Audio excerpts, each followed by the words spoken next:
Hello students, welcome. DIIs channel में आपका बहुत वेलकम है। और आज मैं हूं आपके SST teachers. My name is Rahul. और आज जो एसएसटी में हम लोग स्टार्ट करने वाले हैं, जो चैप्टर हम लोग स्टार्ट कर रहे हैं रिवीजन चैप्टर्स, उस चैप्टर का नाम है आपके एसएसटी सब्जेक्ट से पॉलिटिकल साइंस से जो फर्स्ट चैप्टर आपका सिविक सब्जेक्ट से नेम है चैप्टर का पावर शेयरिंग। तो पावर शेयरिंग चैप्टर आज हम लोग स्टडी करने वाले हैं। पावर शेयरिंग कॉन्सेप्ट के बारे में हम लोग स्टडी करेंगे कि पावर शेयरिंग क्यों जरूरी है, why we share the power between the organs या between the levels of the governments या बिटवीन द सोशल ग्रुप्स या प्रेशर ग्रुप्स। कौन कौन लोग हैं जो पावर में डायरेक्ट और इनडायरेक्टली इफेक्ट करते हैं, तो इसके बारे में आज हम लोग बात करेंगे। अगर अब देखें हम लोग बेसिकली अगर हम लोग बात करें तो there are different type of form country. Other जो कंट्रीज हैं अक्रॉस द वर्ल्ड हम लोग देखेंगे तो उसमें अलग अलग टाइप ऑफ फॉर्म मिलेंगे आपको गवर्नमेंट की। कहाँ पे प्रेसिडेंशियल रूल है, कहीं पे हम लोग देखेंगे कि parliamentary form of government work करती है। तो वहाँ पे कैसे लोग रिप्रेजेंट करते हैं, ठीक है, रूलिंग जो पार्टीज है वो कैसे होती हैं, इलेक्टेड कैसे होते हैं, ये सब चीज़ें हम लोग इस चैप्टर्स में हम लोग बात करेंगे। उसके सबसे पहले हम लोग करेंगे पावर शेयरिंग का जो चैप्टर्स, इसमें हम लोग 2 मॉडल्स की बात करेंगे। पहला मॉडल होगा हमारा बेल्जियम मॉडल, जिसके बारे में हम लोग देखें कि जो बेल्जियम एथनिक कंपोजिशन था कैसे लोगों ने वहाँ एकोमोडेट किया। उसके बाद में हम लोग श्रीलंकन मॉडल की बात करेंगे और उसके बाद में इन दोनों ने कैसे एकोमोडेट किया, कौन वहाँ पे रूल कर रहा था, and what are the difference between the form of the powers की हम लोग बात करेंगे। एंड पावर शेयरिंग क्यों डिजायरेबल, इस टॉपिक के बारे में हम लोग बात करेंगे। तो ये सब टॉपिक हम लोग करेंगे। अब बात करते हैं हम लोग, अगर कोई भी कंट्री में हम लोग पावर शेयरिंग की बात करें तो दैट मीन्स पावर को शेयर करना है। मतलब पावर अगर एक पर्सन के पास में है तो डेफिनेटली मे बी वो किंग हो सकता है, एरिस्टोक्रेसी हो सकता है, मिलिटेंट हो सकता है, डिक्टेटर हो सकता है। पावर को शेयर करना है ताकि जो डिफरेंट जो सोशल जो कॉन्फ्लिक्ट्स होते हैं, ठीक है, तो उनको कैसे रिड्यूस किया जाए उसके हम लोग बात करेंगे। तो आज हम लोग बात करें तो बेसिकली हमारा जो गवर्नमेंट है इसमें हमने जो डेमोक्रेटिक जो बात है, डेमोक्रेटिक अगर गवर्नमेंट की हम लोग बात करें तो डेमोक्रेसी में हम लोग देखेंगे तो डेमोक्रेसी में रूल कौन करता है, पब्लिक, ठीक है, पब्लिक हम लोग बोल सकते हैं, पीपल हम लोग बोल सकते हैं। दैट मीन्स डेमोक्रेटिक का मतलब that means rule by the public. जो हम लोग डेफिनेशन जनरली हम लोग बात करते हैं कि by the people, to the people and the for the people. तो लोगों के पास में जो मेन जो पावर जो सॉवरेनिटी होती है हमारे यहाँ डेमोक्रेटिक, वो किसके पास में होती है, पीपुल के पास में, राइट। तो डेमोक्रेसी में जो पावर है that is not in a one hand.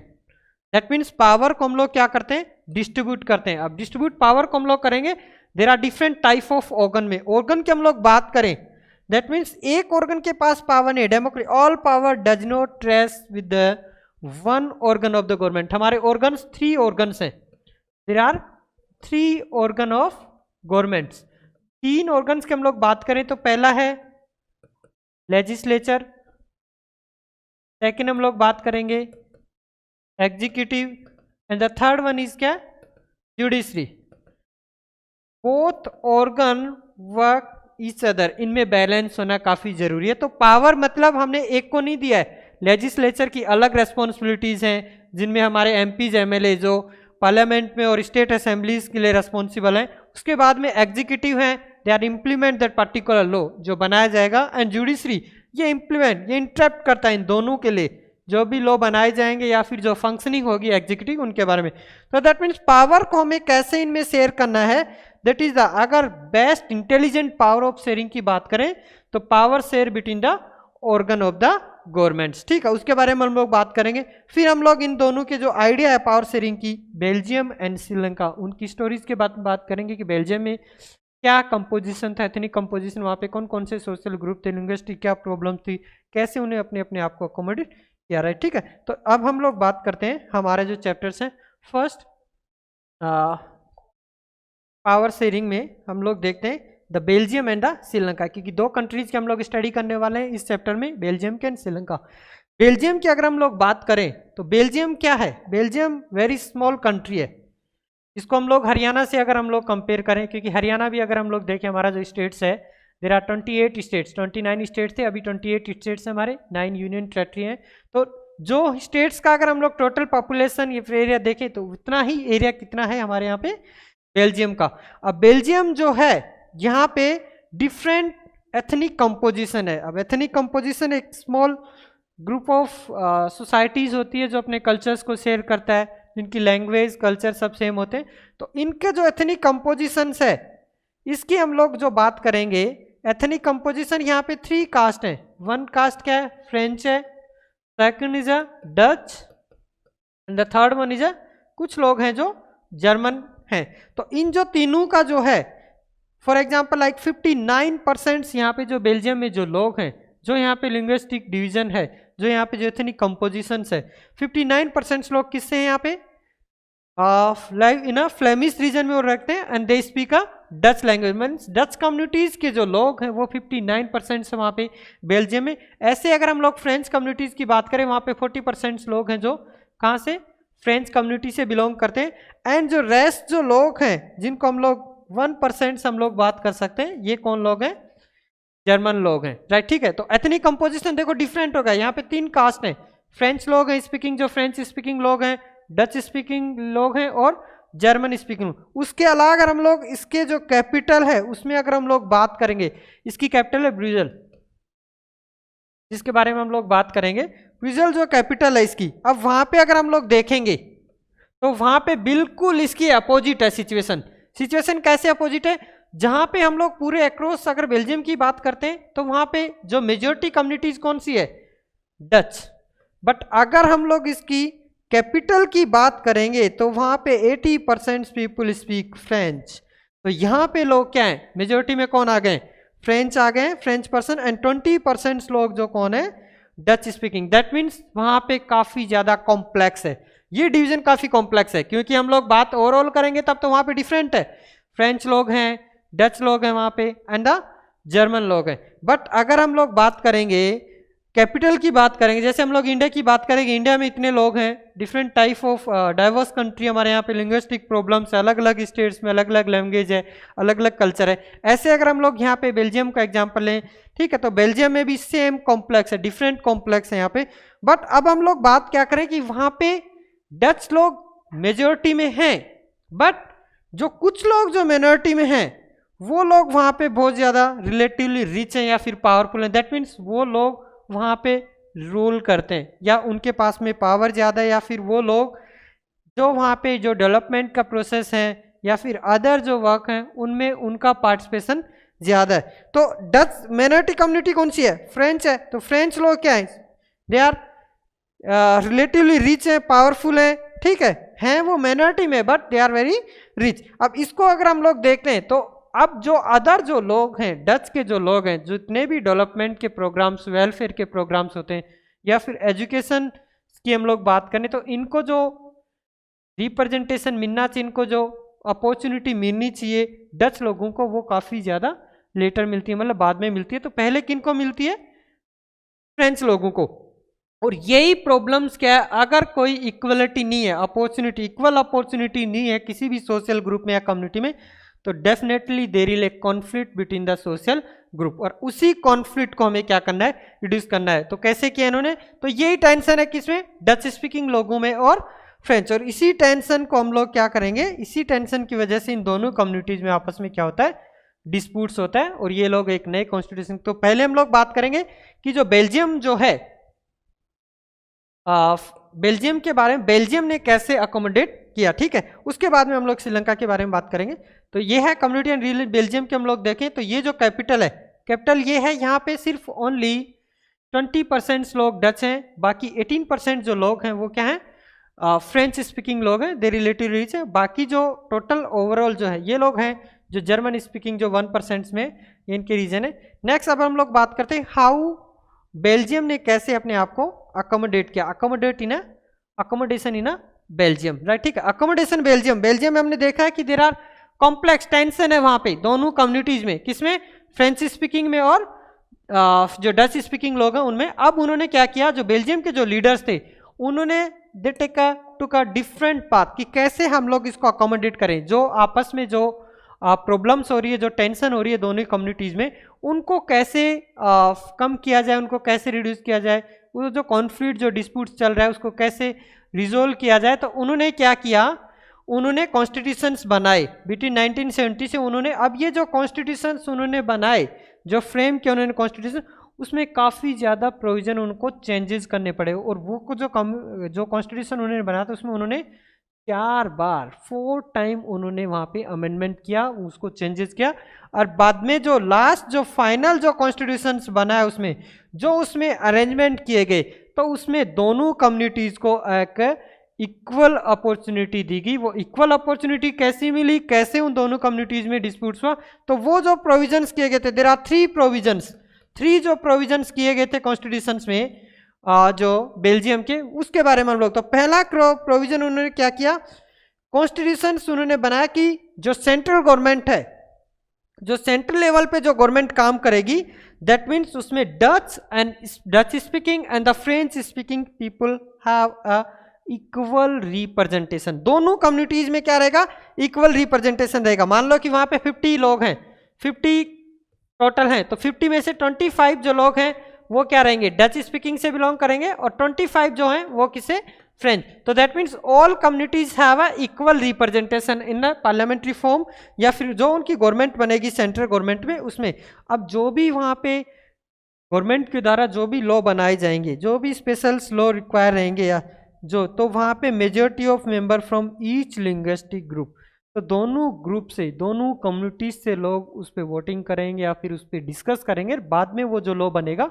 वो फाइनल किया जाएगा। ऐसा नहीं कि single communities can not take a decision on any matters, ठीक है। दैट मीन्स दोनों कम्युनिटी से, दोनों ग्रुप ऑफ लिंग्विस्टिक जो दोनों ग्रुप्स हैं, उन दोनों से मेजॉरिटी में, जैसे मान लो इसमें 25 है तो कम से कम इसमें 15 लोग उस पर एक्सेप्ट करेंगे जो भी लॉ बनाया जाएगा, ठीक है। तो पहला कॉन्स्टिट्यूशन अमेंडमेंट ये था, पहला प्रोविजन जो बेल्जियम गवर्नमेंट ने किया, बेल्जियम के लीडर्स ने किया अपनी गवर्नमेंट के लिए।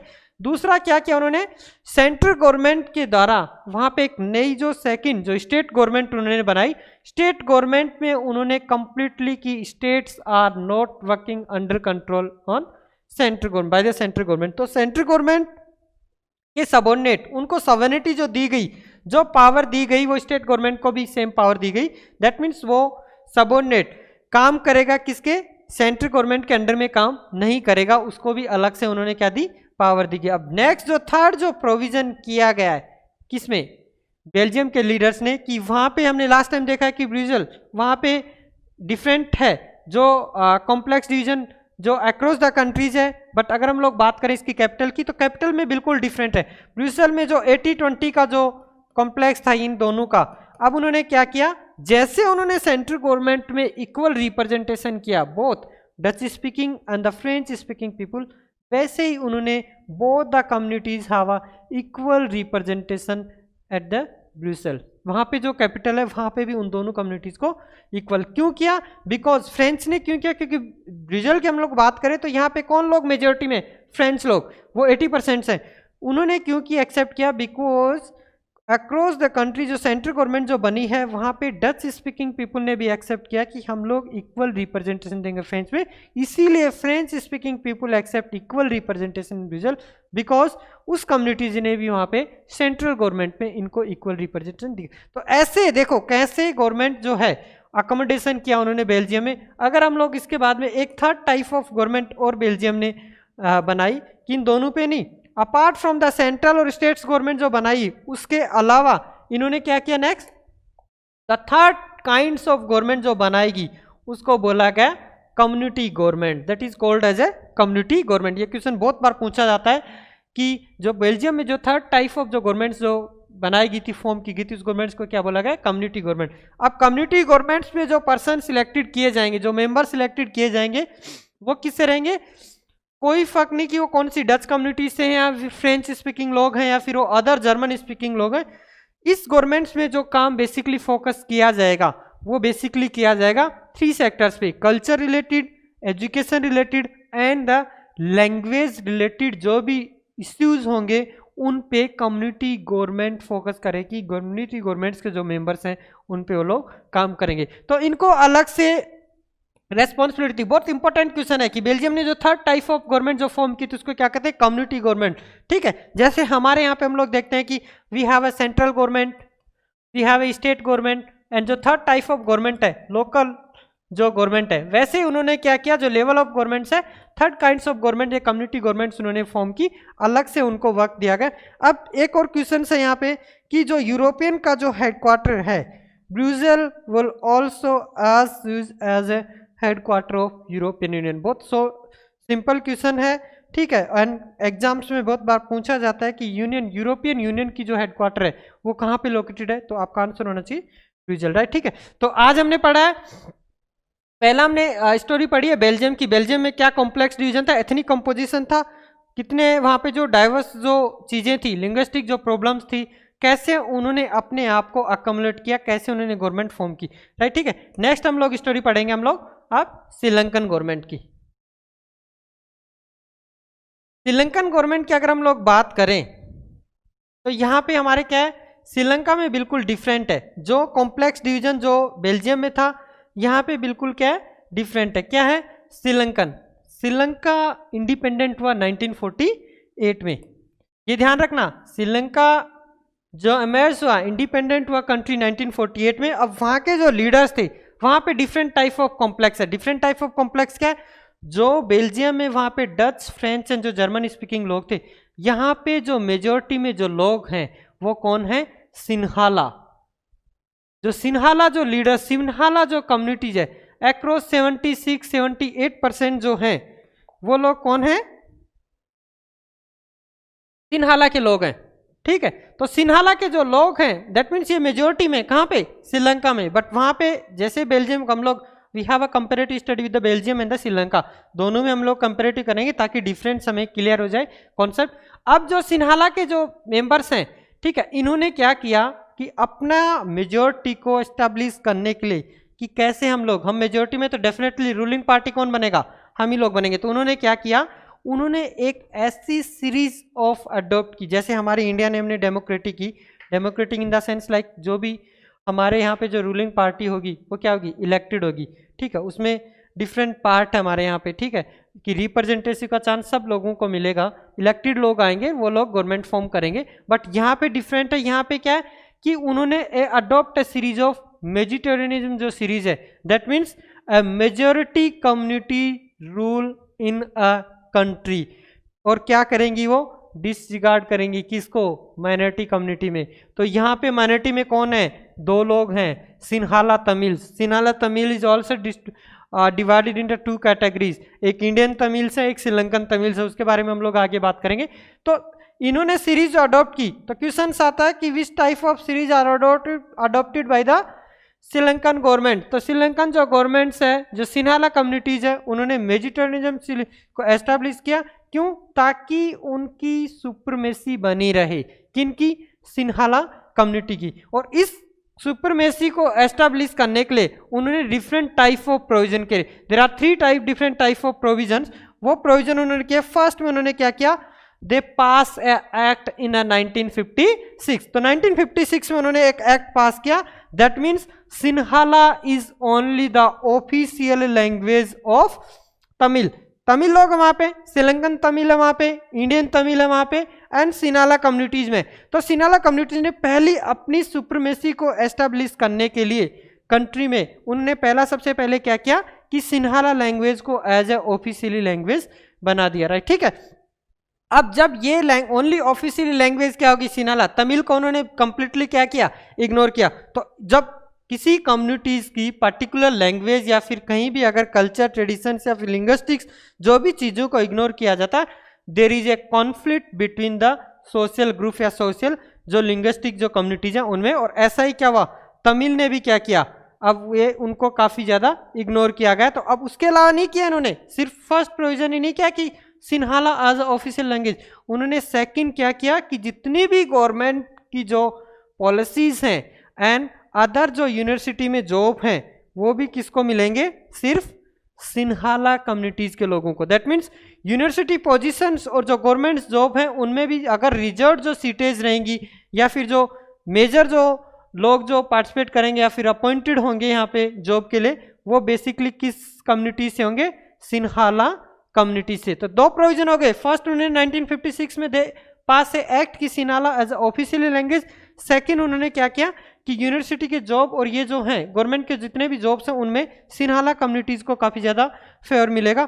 एंड थर्ड जो उन्होंने एक नया कॉन्स्टिट्यूशन स्टेबल किया, और वो क्या कि the state shall protect and foster Buddhism. मतलब सिन्हाला जो कम्युनिटीज के लोग थे ये किस रिलीजन को मानते थे? बुद्धिज्म। बुद्धिस्ट लोग थे, तो इन्होंने क्या किया, अपने रिलीजन को प्रमोट करने के लिए स्टेट्स को ये दे दी कि स्टेट सेल्फ प्रोटेक्ट, अगर कहीं भी इनके अगेंस्ट में कोई भी अगर बात निकालता है या फिर स्ट्राइक करता है या फिर अगेंस्ट में जाता है तो डेफिनेटली स्टेट क्या करेगा, इनको हेल्प करेगा। ठीक है, तो 3 provision are done by the Sinhalas communities, अपनी सुप्रीमेसी को उन्होंने एस्टेब्लिश करने। अब जब ऐसी चीजें होंगी, ठीक है, तो डेफिनेटली जो अदर कम्युनिटीज है वो डेफिनेटली क्या डिसरिगार्डिंग होगी, या फिर उनको जो किया गया है डिसरिगार्ड किया गया है, तो आपस में जो कॉन्फ्लिक्ट होगा। यही क्या हुआ कि जो श्रीलंकन जो तमिल्स थे, अब वो ये सोचने लगे कि डेफिनेटली हमें क्या करना है, हमें हमारे यहाँ पे अगर हमें जो राइट्स चाहिए या अपॉर्चुनिटीज चाहिए, तो वहाँ के लीडर ने अब क्या किया, अपनी कम्युनिटीज़ को इकट्ठा करना स्टार्ट किया, और उन्हें देयर लैंग्वेज एंड कल्चर को अगर करना है हमें, तो उन्होंने they feel that the constitutions and government policies, उनको लगने लगा कि जो लोग हमें इग्नोर कर रहे हैं, जो अपॉर्चुनिटीज हमें इक्वलिटी नहीं मिल रही है as a compare to the Sinhala, तो नेक्स्ट उन्होंने दे अडॉप्ट दैट कि जितनी भी जो गवर्नमेंट पॉलिसीज और ये जो हैं इक्वल पॉलिटिकल राइट्स की उन्होंने कंपेनिंग स्टार्ट कर दी। किन लोगों ने, श्रीलंकन तमिल्स लोगों ने, राइट। ठीक है, कि जितने भी गवर्नमेंट जो पॉलिसीज हैं, हमें भी पॉलिटिकल राइट्स होना चाहिए, इक्वल अपॉर्चुनिटीज होनी चाहिए, चाहे रिलेटेड टू कोई भी सोशल लेवल पे हो या फिर कहीं भी हमें एक्सप्लॉइट ना होना पड़े, या फिर इकोनॉमिक लेवल पे हमें क्या हो, जॉब रिलेटेड जितने भी अपॉर्चुनिटीज हैं वो हमें क्या इग्नोर जो इक्वल होनी चाहिए। अब ये जो अपॉर्चुनिटीज और जो अदर जो टर्म्स हैं, ठीक है, जो लोग डिस्क्रिमिनेट हो रहे हैं किन में, श्रीलंका में, तो श्रीलंका में डिस्क्रिमिनेट कौन हो रहे हैं, श्रीलंकन तमिल। ना तो उनको इक्वल अपॉर्चुनिटी मिल पा रही है, ना ही उनको इक्वल उनके अलावा जो इंटरेस्ट है उनके या फिर जो पॉलिटिकल राइट्स हैं वो भी उनको क्या इक्वल नहीं। तो इनकी वजह से क्या हो रहा है, यहाँ पे काफ़ी ज़्यादा उन लोगों को इग्नोर किया जाता है। तो इसी रिजल्ट से एज अ रिजल्ट जब आपस में दोनों में कॉन्फ्लिक्ट होता है, किसमें, सिन्हाला में एंड द तमिल कम्युनिटीज़ में। अब ये कॉन्फ्लिक्ट के बारे में हम लोग बात करेंगे। डेफिनेटली अगर किसी भी कम्युनिटीज़ को या फिर सोसाइटीज़ को अगर हम लोग इग्नोर करेंगे या फिर एक्सप्लॉइट करेंगे, तो डेफिनेटली उस सोसाइटीज़ के द्वारा जो अदर सोसाइटी उसके अगेंस्ट में कोई ना कोई एक्शंस तो होंगे, और इससे आपस में जो कम्युनल रूट्स स्टार्ट होते हैं उन्हीं को हम लोग क्या देते हैं। इसीलिए पावर शेयरिंग इज़ नेसेसरी, इसीलिए हम लोग पावर शेयरिंग के बारे में बात करेंगे। तो अब जो श्रीलंकन तमिल थे, श्रीलंकन तमिल में भी क्या 2 पार्टीज थी, एक श्रीलंकन तमिल्स थे, एक इंडियन तमिल्स थे। ठीक है, तो इंडियन तमिल्स तो कौन थे, जिनके for father coming to the Sri Lanka for the business purpose या for the other job related purpose, और श्रीलंकन जो तमिल थे जो वहीं पे उनका ओरिजिन श्रीलंका से था। ठीक है, तो श्रीलंकन तमिल ने क्या किया, they launch a political parties and struggle for the recognition of Tamil as a official language. अब उन्होंने क्या किया, they form a union, they form a parties, उन्होंने अपनी अपनी पार्टीज बना ली, और उन्होंने डिसाइड कर लिया कि अब हम स्ट्रगल करेंगे किनसे, जो सिन्हाला कम्युनिटीज़ के लोगों ने जो एस्टैब्लिश किया अपनी सुप्रीमेसी उसके अगेंस्ट में, और हम तमिल को भी एज अ ऑफिशियल कैटेगरी में रखेंगे उसकी लैंग्वेज को। और ऐसे करके उन्होंने अदर जो ऑटोनॉमी है इक्वल हम अपॉर्चुनिटी करेंगे, ठीक है, इक्वल हमारा सोशल स्टेटस रहेगा, ठीक है, इक्वल अपॉर्चुनिटी रहेंगे, इक्वल जॉब रिलेटेड अपॉर्चुनिटी रहेंगी। तो इन सब के लिए उन्होंने क्या स्टार्ट कर दिया मूवमेंट्स, और उन्होंने स्ट्रगल स्टार्ट कर दिया किसके अगेंस्ट में, श्रीलंकन जो सिन्हाला जो कम्युनिटीज़ है उसके। और रैपिडली हम लोग देखेंगे कि सेवरल उस टाइम काफ़ी ज़्यादा ऐसे ऑर्गेनाइज फॉर्म किए गए जिन्होंने डिमांड की कि एक नया कॉन्स्टिट्यूशन बनाया जाए, कुछ नए प्रोविजंस किए जाए यहाँ पे श्रीलंकन जो कॉन्स्टिट्यूशन उसमें, ताकि यहाँ पे इक्वलिटी बनी रहे। और इसी टेंशन में इन दोनों जो कम्युनिटीज़ में ये जो आपस में जो स्ट्रगल हो रहा था ये कन्वर्ट हो गया, टर्न हो गया किसमें, सिविल वॉर में। ठीक है, और ये जो सिविल वॉर हुआ दोनों कम्युनिटीज़ के उसमें, there are thousands of people of both the communities have been killed and many families were forced to leave the countries, और एज ए रिफ्यूजी बन गए। क्योंकि जब स्ट्रगल दोनों कम्युनिटीज़ में चलता है तो डेफिनेटली काफ़ी जो पुअर जो फैमिलीज हैं लॉस देयर लाइवहुड, और इसको हम लोग नेक्स्ट चैप्टर्स में पढ़ेंगे। बट इससे जो टेरिबल हुआ, ठीक है, इससे बाद में जाके सोशल इकोनॉमिक और जो पॉलिटिकल लाइफ कंट्री की वो काफ़ी ज़्यादा अनस्टेबल हो गई थी। ठीक है, तो अब इसमें हमने इस चैप्टर्स में हमने 2 के बारे में पढ़ा है। फर्स्ट हमने पढ़ा है कि श्रीलंकन मॉडल के बारे में बात की कि वहाँ कैसा था, वहाँ पे type of form of government कैसी थी। एंड नेक्स्ट जो हमने बात की है किसके बारे में, हमने बेल्जियम के बारे में, राइट। ठीक है, तो बेल्जियम एंड श्रीलंका 2 मॉडल्स की आज हमने इस चैप्टर में स्टडी की कि बेल्जियम में क्या एथनिक कंपोजिशन था, श्रीलंका में क्या एथनिक कंपोजिशन, दोनों के बारे में बात की। नेक्स्ट जो हम लोग बात करेंगे हमारे टॉपिक्स में, उसमें हम लोग बात करेंगे कि why power sharing is desirable and what are the different form of power sharing. तो गाइस होप कि आपको आज का जो ये वीडियो है जो हमने स्टडी की है दोनों फॉर्म ऑफ गवर्नमेंट दोनों मॉडल्स के बारे में बेल्जियम एंड श्रीलंका वो आपको बहुत से अच्छे से समझ में आए। और आप क्या करें, चैनल्स को लाइक करें, चैनल्स को सब्सक्राइब करें और सब्सक्राइब करने के बाद में चैनल्स को आप लोग अपने फ्रेंड्स के साथ में शेयर करें, ठीक है। उसके बाद में आपको राइट क्लिक में एक बेल आइकन दिखेगा, बेल आइकन को आप लोग क्लिक करें ताकि आपको जो भी हमारे अपडेट जो लेटेस्ट जो वीडियो हैं वो आपको कंटिन्यू मिलते रहे। Okay, thank you.